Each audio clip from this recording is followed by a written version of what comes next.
அனைவருக்கும் வணக்கம். இது கிருஷோபா அகாடமில இருந்து உங்க பிரியங்கா. இப்ப நம்ம என்ன பார்க்க போறோம்னா 9th செகண்ட் இயர், ஓகேங்களா, 9ஆம் வகுப்புல 2வது இயல். அதுல இருக்கக்கூடிய என்னெல்லாம் பாக்ஸஸ் இருக்கு, இல்ல பாக்ஸ் இல்லாம எதாவது முக்கியமான விஷயங்கள் இருக்கா அப்படிங்கறத பாக்கலாம். இல்ல எனக்கு ஓகே நான் இப்படியே படிச்சுக்குவேன் அப்படின்னா ஓகே ஃபைன். இல்ல நீங்க சொல்றது கொஞ்சம் பெட்டரா இருக்கும், அதை நான் படிக்கும் போது யூஸ் பண்ணிப்பேன் அப்படின்னா நீங்க அதை பாத்துக்கலாம். ஃபர்ஸ்ட் பாத்தீங்க அப்படின்னா நீரின்றி அமையாத உலகு அப்படின்ற ஒரு பாடம் இருக்கும். அதுல பாத்தீங்கன்னா இந்த நாள் கொடுத்திருப்பாங்க, அதாவது ஜூன் 5 அன்னைக்கு உலக சுற்றுச்சூழல் நாள். ஓகேங்களா, இதை எப்படி ஞாபகம் வச்சுக்கலாம் அப்படின்றத சொல்றேன். இப்ப ஜூன் அப்படிங்கறத ஜூ ஞாபகம் வச்சுக்கோங்க. சென்னையில வண்டலூர்ல ஜூ இருக்கு இல்லையா, சோ அங்க பாத்தீங்க அப்படின்னா இப்போ நம்ம காட்டுக்குள்ள போய் மிருகங்களை பார்ப்போம்னா போக மாட்டோம்ல, பயப்படுவோம்ல.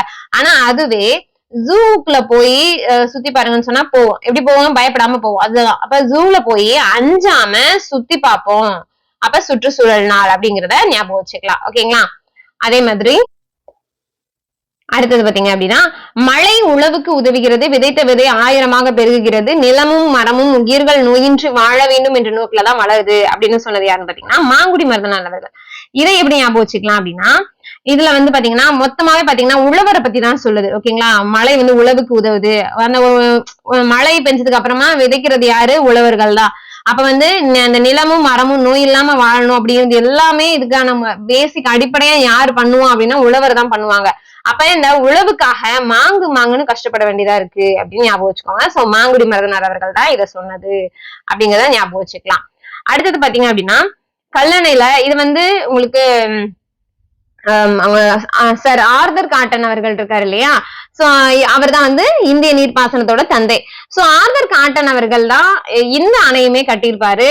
எதை?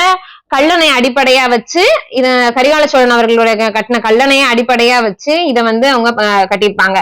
சோ அந்த வருஷம் ஈஸியா ஞாபகத்துக்கு வரும். 1823 சதி அந்த ரிலேட்டடா வர இயர். சோ அதனால மேட்ச் பண்ணிக்கலாம்.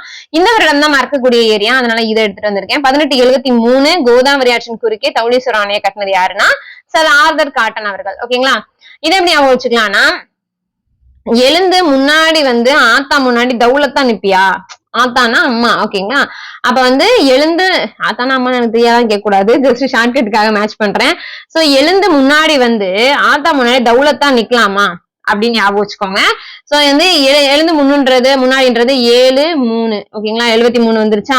சோ ஆத்தான்றது ஆர்த்தர். சோ தௌலீஸ்வரம் அணையை கட்டினது அவங்கதான், தௌலத். ஓகேங்களா, தௌலத்னா இந்த கெத்தா அப்படின்னு சொல்லுவோம் இல்லையா, அந்த மாதிரி ஞாபகம் வச்சுக்கோங்க. அடுத்தது பாத்தீங்க அப்படின்னா இதுல நீரும் நீராடலும் வாழ்வியலோடு பிணைக்கப்பட்டவையா இருக்கு அப்படின்னு பரமசிவன் அவர்கள் சொல்லியிருக்காங்க. இப்ப நீரும் நீராடலும் எங்க இருந்து ஆரம்பிச்சிச்சு? நம்ம நீராடல் அப்படின்னாவே ஒரு என்ன சொல்றது, ஒரு கடவுளுக்கு நீராடுறது அப்படின்ற மாதிரி ஸ்ட்ரைக் ஆகும். அப்ப நீரும் நீராடலும் இல்ல இப்படி ஞாபகம் வச்சுக்கலாம். ஃபர்ஸ்ட் நீங்க அப்படி போனீங்கன்னா ரொம்ப இதா இருக்கும். ஈஸியா இன்னும் கொஞ்சம் பெட்டரா சொல்றேன். இப்ப குளிர் காலத்துல எல்லாம் நீராடுறதுதான் ரொம்ப கஷ்டம். அப்ப நீராடுறதெல்லாம் சொல்லிடலாம், அதுல குளிக்கிறதுதான் என்ன படத்து அந்த பரமனுக்கு தான் தெரியும் அப்படின்னு ஞாபகம் வச்சுக்கோங்க. சோ நீரும் நீராடுறதும் எவ்வளவு கஷ்டங்கிறது என்ன படத்து அந்த பரமனுக்கு தான் தெரியும் அப்படிங்கறது ஞாபகம் வச்சுக்கலாம். இதெல்லாம் நீராடல். இப்ப சிவனோட தலையில கங்கை இருக்கு அப்படின்னு சொல்லுவாங்க இல்லையா, சோ அப்ப அதுல இருந்துமே நீரோட அடிப்படையே சிவன் கிட்ட இருந்து தான் ஆரம்பிக்குது அப்படின்னு கூட ஞாபகம் வச்சுக்கலாம். இது எப்படி வேணாலும் உங்களுக்கு ஞாபகம் வச்சுக்க முடியும். அடுத்து பாத்தீங்க அப்படின்னா குள்ள குளிர குடைந்து நீராடி அப்படிங்கிறது ஆண்டாள். ஓகேங்களா, சோ இதை எப்படி ஞாபகம் வச்சுக்கலாம் அப்படின்னா குள்ளமா இருக்கும்போது அத இப்ப சின்ன பசங்க எல்லாம் வீட்டுக்குள்ள பெரிய சைஸ்ல ஒரு அண்டாலையோ இல்ல தண்ணி வச்சு உட்கார வச்சு குளிக்க வைப்பாங்கல்ல, அந்த மாதிரி இமேஜின் பண்ணிக்கோங்க. சோ குள்ளமா இருக்கும்போது, அதாவது சின்ன குழந்தைங்க குள்ளமா தானே இருப்பாங்க, அப்ப குள்ளமா இருக்கும்போது அண்டால தண்ணி வச்சு குழந்தைக்கு உள்ள வச்சு குளிக்க வைப்பாங்க அப்படின்னு ஞாபகம் வச்சுக்கலாம். ஓகேங்களா, இந்த மாதிரி ஞாபகம் வச்சுக்கோங்க. அடுத்தது பாத்தீங்க அப்படின்னா சனி நீராடு அப்படின்னு சொன்னது அவ்வை. ஓகேங்களா, இப்பெல்லாம் அவ்வளவா சனிக்கிழமை நீராடுறதுன்றது இல்லாம போச்சு. ஓகேங்களா, அப்பெல்லாம் சனிக்கிழமை எண்ணெய் வச்சுலாம் நீராடுவாங்க இல்லையா, இப்ப அதை விட்டு போச்சு. அது அந்த மாதிரி ஞாபகம் வச்சுக்கோங்க.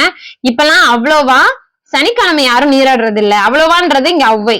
ஓகேங்களா, அப்படி ஞாபகம் வச்சுக்கலாம். அடுத்தது பாத்தீங்கன்னா இதுல முக்கியமான கட்டம் இருக்கு இல்லையா, இந்த கட்டத்துல மேக்சிமம் நம்ம கண்டுபிடிக்கிற மாதிரியான வார்த்தைகள் அதுலயே இருக்கும். அது இல்லாததை மட்டும் சொல்றேன். இப்ப பாருங்களேன், அகழி அப்படின்னா கோட்டைக்கு புறத்தே நமக்கு தெரிஞ்சிருக்கும். இப்ப நீங்க தஞ்சாவூர் பெரிய கோயில் போயிருந்தீங்கன்னா தெரியும், அதை சுத்தி ஒரு அகழி அப்படி மாதிரி, அதாவது சுத்தி ஒரு பள்ள மாதிரி ஏற்படுத்தி இருப்பாங்க. பெரும்பாலும் எல்லா கோட்டையிலுமே வந்து அகழிகள் வந்து வச்சிருப்பாங்க. ஏன்னா உள்ள டக்குன்னு யாரும் எதிரிகள் நுழைய முடியாது அப்படிங்கிறதுக்காக அந்த அகழிக்குள்ள வந்து பெரிய பள்ளம் இருக்கும், அதுல வந்து முதலைகள் எல்லாம் இருக்கும் அப்படின்ற கதைலாம் சொல்லுவாங்க. பட் எனக்கு என்ன ஃபேக்ட்ன்றது தெரியாது. ஏன்னா கோட்டையை பார்த்துட்டு தெரிஞ்சிருக்கும், இல்லைன்னா படங்கள்ல எல்லாம் நம்ம பாத்துருப்போம் இல்லையா. சோ அதான் அகழி நமக்கு பேசிக்கா தெரியும். அருவி அப்படின்னா மலைமுகட்டுல இருந்து, சோ மலையில இருந்து குதிக்கிறதா அருவி, அதுவும் நமக்கு தெரியும். ஆழிக்கிணறு அப்படின்றது, ஆழினா என்ன, கிணறு. அப்ப கடலுக்கு பக்கத்துல ஒரு தோண்டிய கிணறு தான் அப்படிங்கிறது ஈஸியா ஞாபகம் இருக்கும். அதே மாதிரி இரு கரைகளுக்கு இடையே ஓடும் நீர் பரப்பு தான் ஆறு. அப்ப ஆறுனா இப்படிதான் இருக்கும். சோ ஆறு ஓடிட்டு இருக்கும், இந்த ரெண்டு பக்கமும் கரை இருக்கும். இதுவும் நமக்கு பேசிக்கா தெரிஞ்சதுதான். அதுக்கப்புறம் பாத்தீங்க அப்படின்னா சில இடங்கள்ல பாத்தீங்கன்னா இதுல வந்து என்ன கொடுத்திருப்பாங்க அப்படின்னா பெருகி ஓடும் நதி அப்படின்னு கூட கொடுத்திருப்பாங்க ஆறுக்கு. அதனால நதி அப்படிங்கிற வார்த்தையை அதுல வந்து ஈஸியா கண்டுபிடிக்கிற மாதிரியான வார்த்தையா தான் இருக்கும். இதுல இந்த மாதிரி இருக்கிறதுதான் ட்விஸ்டே. இதுல இளஞ்சி அப்படின்னு இருக்கா, பல வகைக்கும் பயன்படும் நீர்த்தேக்கம். இதை எப்படி, இதுதான் வித்தியாசமா இருக்கும் கண்டுபிடிக்கிறதுக்கு. இப்ப இஞ்சி இருக்கு இல்லையா, இஞ்சிய பல வகையான டிஷ்ஷுக்கு நம்ம சேர்ப்போம், பல வகையான சமையலுக்கு நம்ம பயன்படுத்துவோம், அதான் இஞ்சி. அப்ப இளஞ்சிங்கிறது இந்த மாதிரி ஞாபகம் வச்சுக்கலாம். அடுத்து உரைக்கிணறு, அதுலயே பேர்லயே இருக்கு. சுடுமண் வளையம், சுடுமண் வளையத்தை போட்டா அந்த சுடுமண்ல வளையம் போடுறோம்னா அந்த வளையம் என்ன ஆகும், உறையும். அப்ப உரைக்கிணறு அப்படிங்கிறது. ஊருணி நமக்கு தெரியும், மக்கள் பருகக்கூடிய நீர் தான் ஊருணி அப்படிங்கிறது. ஊற்று அப்படிங்கிறது அடியில இருந்து ஊறி வந்துச்சுன்னா அது ஊற்று, அதுல வார்த்தையாவே நம்ம புடிச்சிடலாம். ஏரின்றது வேளாண்மை நீர்ப்பாசனத்துக்கு தேவைப்படும், இதுவும் நம்ம வந்து பேசிக்கா தெரிஞ்சதுதான். கட்டு கிணறு அப்படிங்கிறது இங்க அகச்சுவர் கட்டிய கிணறு. ஓகேங்களா, ஒரு நிமிஷம், சாரி.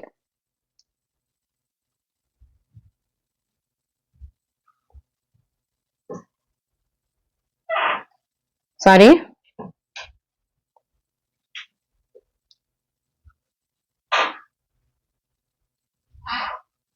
ஓகே, கட்டிய கிணறு.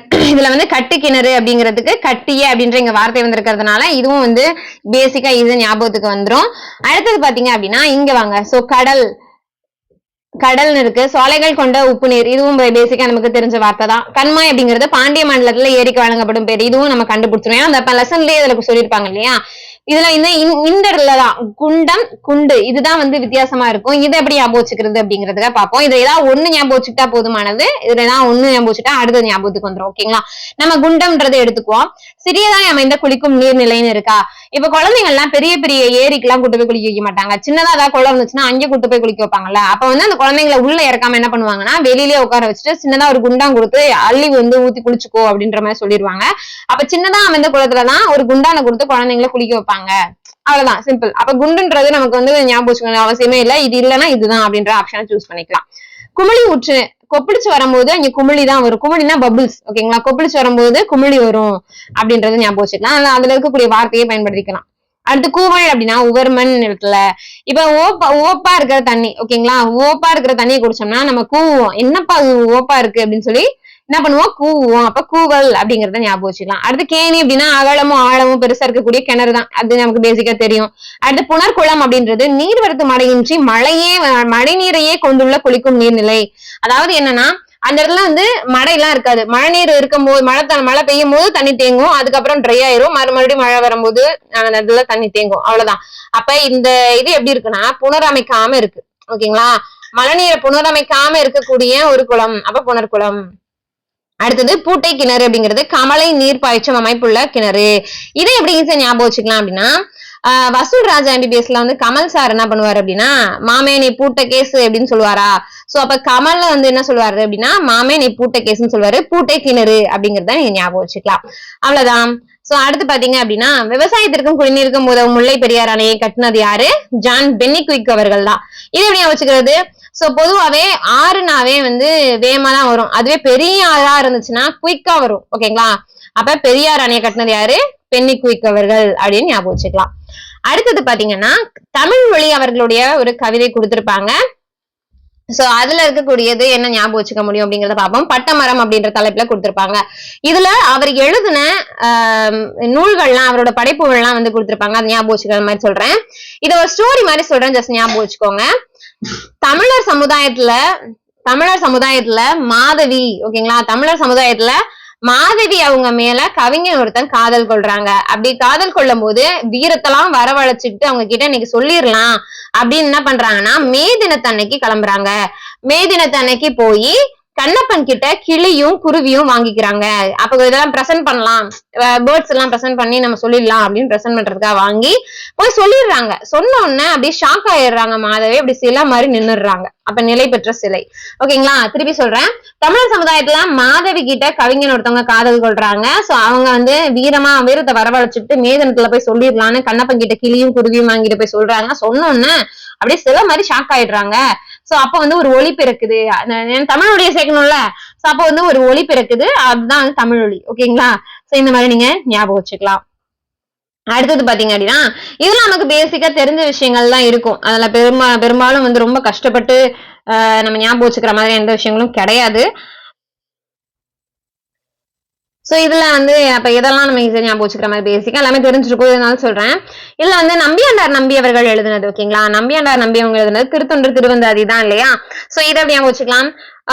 தொண்டரை நம்பி, ஓகேங்களா, தொண்டரை நம்பி அந்த தெரியுது அவ்வளவு தூரம் போலாம். தொண்டரை நம்பி அந்த தைர இடத்துக்கு போலாம். ஓகேங்களா? அப்ப தொண்டர் நம்பியாண்டார் நம்பி திருவந்தாதி. சோ திருத்தொண்டர் திருவந்தாதி தான் பிரிச்சு சொல்லியிருக்கேன். சோ இதை ஞாபகம் வச்சுக்கோங்க. அடுத்து நமக்கு தெரிஞ்சிருக்கும் பெரிய புராணம் சேக்கிலன்றது. இதை வந்து எப்படி ஞாபகம் வச்சுக்கலாம் அப்படின்னா, நாங்க செக்கிலத்ததெல்லாம் சொல்லணும்னா அது பெரிய புராணம்பா, பெருசா போகும். செக்கிலத்து அந்த இடத்துல வந்து செக்கிலத்தாங்க இல்லையா? அப்ப செக்கிலத்ததெல்லாம் பெரிய புராணம்ப்பா, அதெல்லாம் சொல்றதுக்கு ஒரு நாள் பத்தாது அப்படிங்கிற மாதிரி ஞாபகம் வச்சுக்கோங்க. அவ்வளவுதான். இல்ல பெருசா நமக்கு ஒண்ணும் கிடையாது, ஏன்னா எல்லாமே நமக்கு தெரிஞ்சிருக்கும். அதுக்கப்புறம் பாத்தீங்க அப்படின்னா கந்தர்வன். சோ இது வந்து தண்ணீர் அப்படிங்கிற ஒரு கதை வந்து கொடுத்திருப்பாங்க. அந்த அதுல இருக்கக்கூடிய விஷயங்கள் தான். ஓகேங்களா? சோ வந்து கந்தர்வன் அப்படிங்கிறவங்க இயற்பேர் என்ன? நாகலிங்கம். தண்ணீர் அப்படிங்கிற கதையில வந்து தலைப்புல வந்து கொடுத்திருப்பாங்க.